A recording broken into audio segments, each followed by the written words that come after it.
Olá, meu nome é Daniel dos Apóstolos, lembrando que o meu apóstolo é apenas o meu sobrenome. Se alguém hoje em dia falar que é apóstolo da igreja, apóstolo de Cristo, apóstolo da Bíblia, saiba, esse tal é mentiroso. Não existe mais apóstolos nos dias de hoje. Hoje eu queria estar falando sobre uma coisa que muita gente fala, que para poder entrar no céu, para chegar na presença de Deus, não pode ter pecado, tem que ser justo, tem que ser limpo, sem nenhum pecado. E, de fato, isso é verdade. Não pode chegar nenhum pecado na presença de Deus. Todos, para chegar na presença de Deus, tem que ser 100% puros. Mas como a gente pode ser puro? E isso é impossível se não for somente por crer que Jesus Cristo já resolveu todas as nossas pendências com Deus. Ou seja, não há mais pecado para quem crê em Jesus Cristo como sendo o único e suficiente Salvador. Eu trouxe alguns versículos aqui que falam sobre isso. Começando em Gálatas 3, a partir do versículo 22, mas a Escritura encerrou tudo debaixo do pecado, para que a promessa da fé em Jesus Cristo fosse dada aos que creem.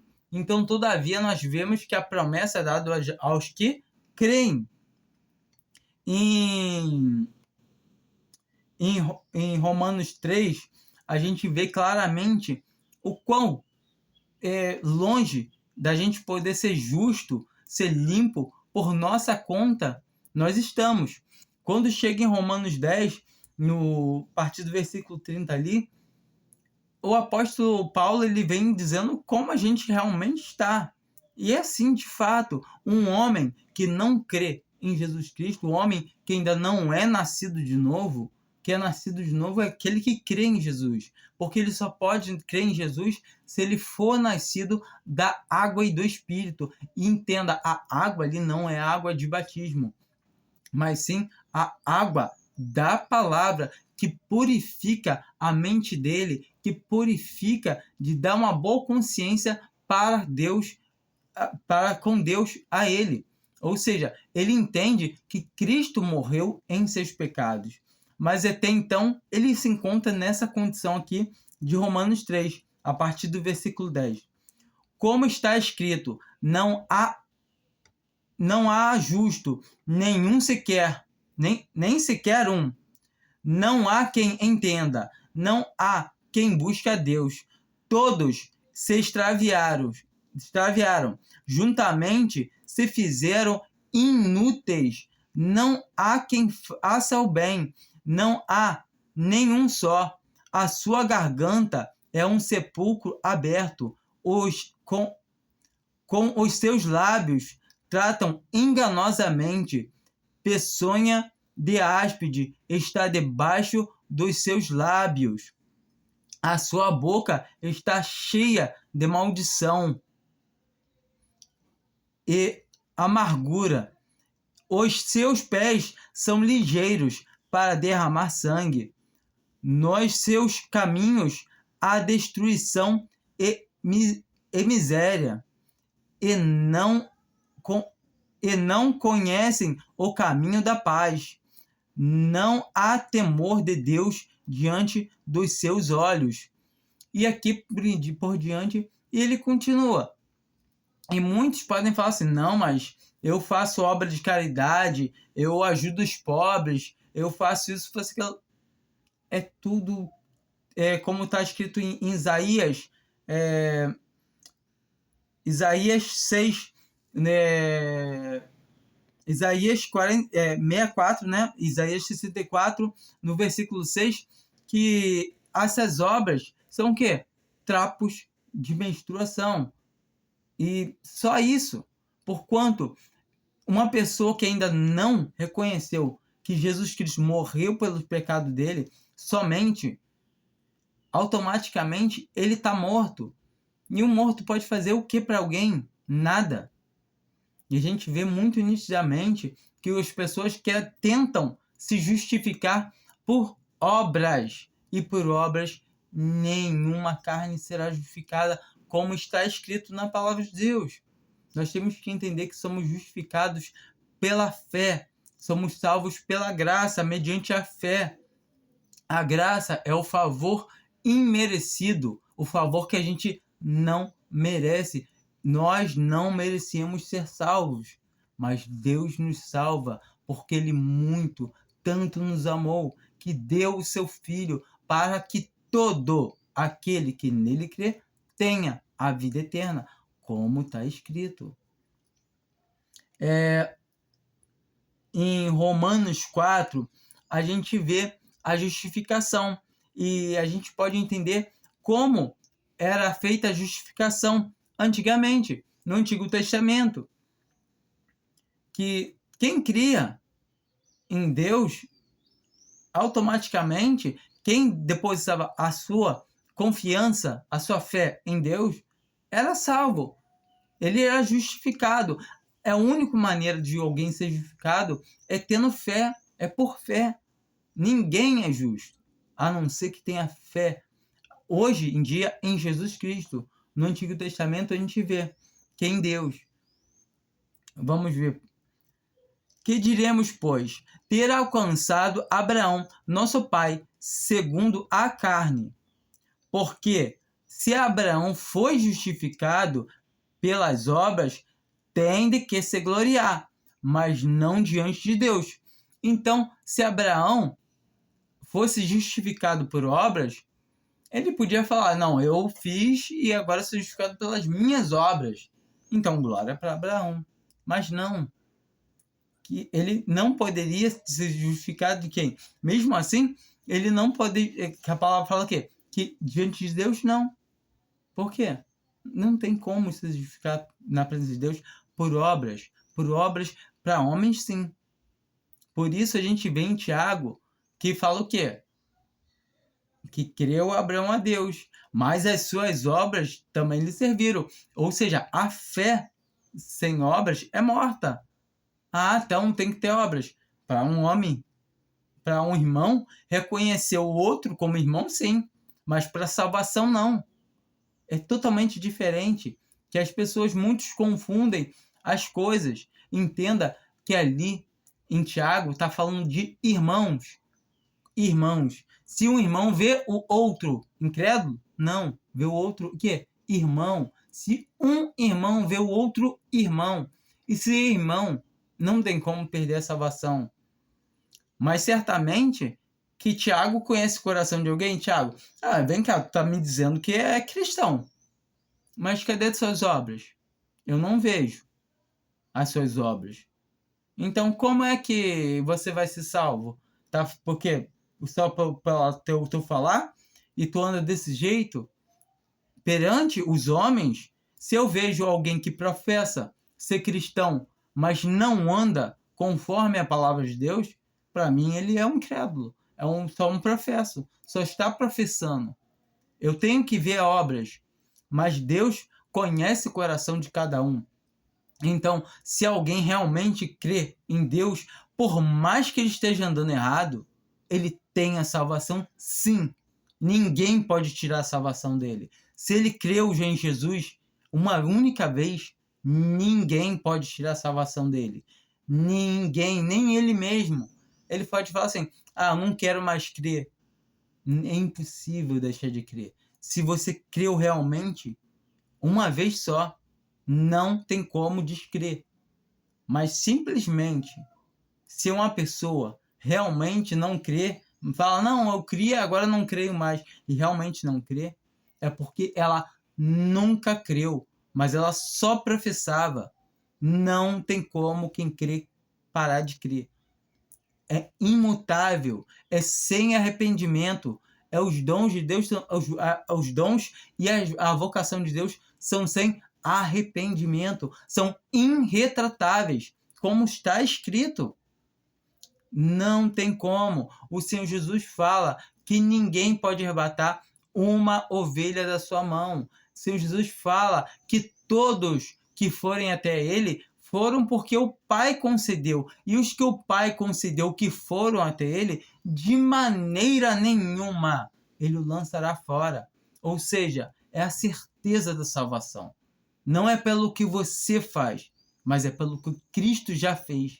Cristo morreu para dar a salvação a pecadores, transformar pecadores em justos. Ou seja, somos justificados pelo sangue de Jesus Cristo. Pois que diz a Escritura? Criou Abraão a Deus, e isso lhe foi imputado como justiça.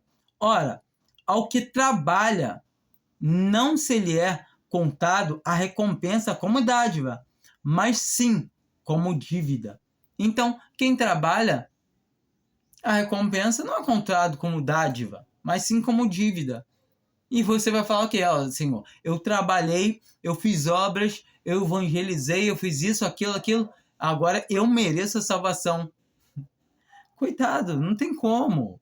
É a mesma coisa que falar que Deus é nosso devedor. Eu trabalhei e eu devo. Eu tenho que receber. Mas não, nós somos devedores. Tudo que fazemos, nada mais do que é nosso dever. E ainda fazemos errado.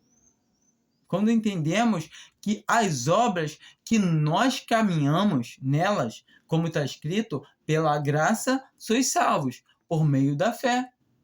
E isso não vem de vós, é dom de Deus. Não vem das obras, para que ninguém se glorie, pois somos feituras suas, criadas para as boas obras. Então, nós somos criados para andar nas boas obras. Então, Deus nos fez seus filhos por meio do sangue do seu Filho, Jesus Cristo, para nós podermos andar no mesmo caráter que Cristo Jesus andou aqui no mundo, nas mesmas obras, nas mesmas pisadas.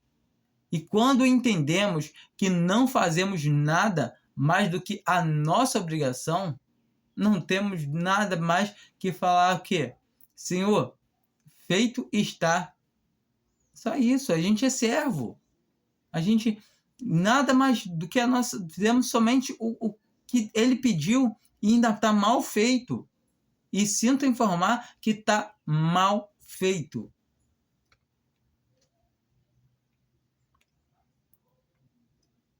E a gente continuando aqui, a gente viu aqui que a justiça provém pela fé.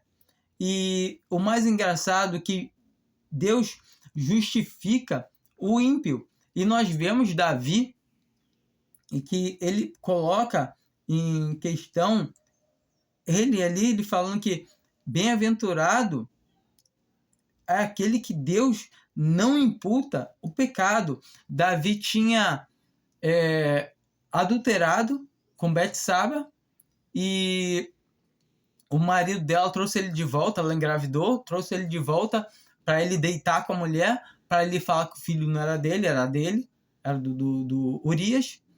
E aí, o que Davi fez? O que o Urias não quis deitar com ela, porque era época de guerra, e ele ficou guardando a porta da casa do rei, do castelo lá.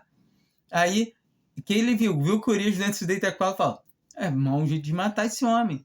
Mandou ele voltar para a guerra e mandou colocarem ele o quê? À frente da linha de batalha. Para o quê? Para ele morrer.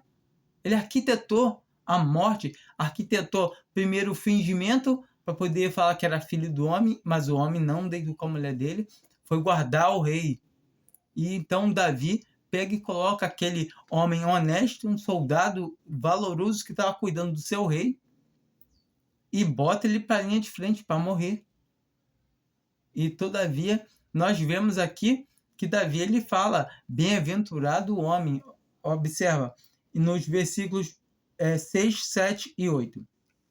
Assim também, Davi declara, bem-aventurado o homem a quem Deus atribui a justiça sem as obras, dizendo, bem-aventurado aquele cujas iniquidades são perdoadas e cujos pecados são cobertos. Bem-aventurados do homem a quem o Senhor não imputa o pecado. Aí você vai falar assim, ah, não, mas Deus perdoou ele por isso, por aquilo outro, porque ele fazia assim. Não, foi por fé, porque ele cria. Como está escrito, a palavra de Deus aqui que a gente está lendo toda, ela vem falando que Abraão teve fé. A palavra está falando de fé.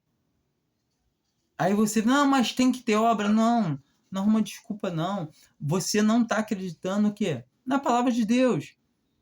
Quando a gente fala que tem que ter alguma coisa além de fé, a gente está acrescentando coisas que não existem à cruz de Cristo. A gente está dizendo que Cristo não é suficiente. Quando cremos em Cristo Jesus como crucificado no nosso lugar, estamos justificados. O sangue de Jesus Cristo limpa todo o pecado. Se nós pegarmos e compararmos aqui com essa parte aqui que Davi fala, Davi não tinha como ser perdoado sem derramamento de sangue, não. E ele o quê? Como ele sabia que estava perdoado? Por fé. Porque a gente pega lá em Hebreus, fala que sem derramamento de sangue não há remissão de pecados. Ou seja, não há perdão de pecados.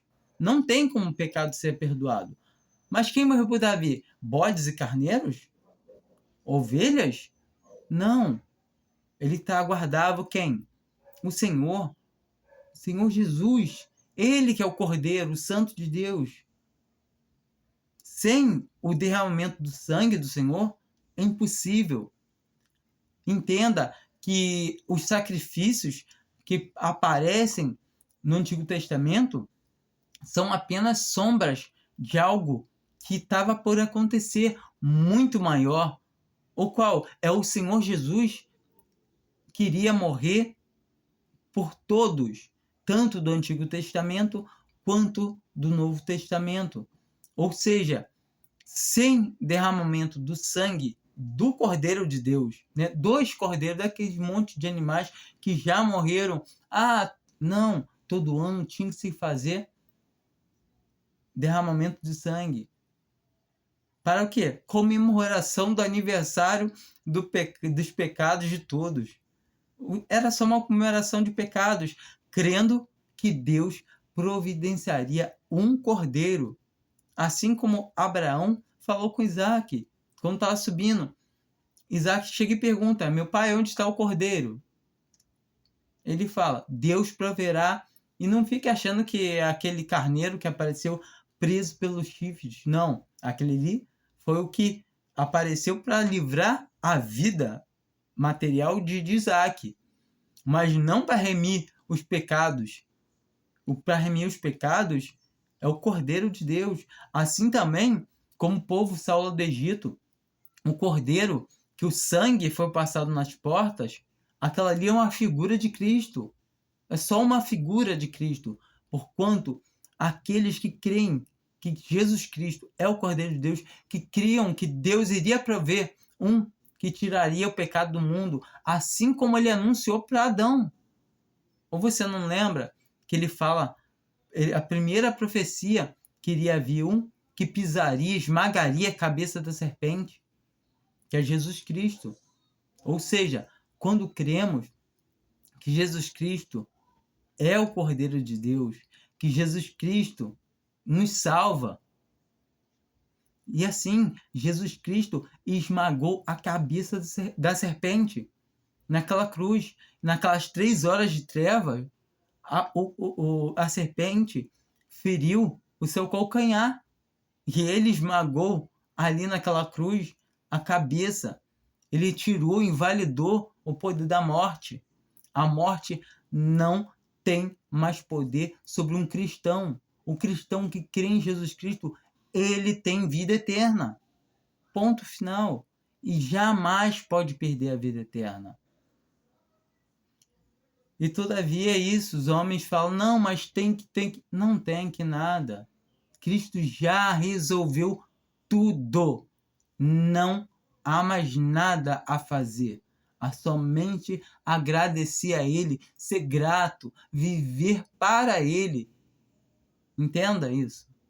Creia em Cristo como seu único e suficiente Salvador. Para não ficar muito grande, eu vou fazer um vídeo com a segunda parte, tá bom? Fiquem com Deus e até daqui a pouco.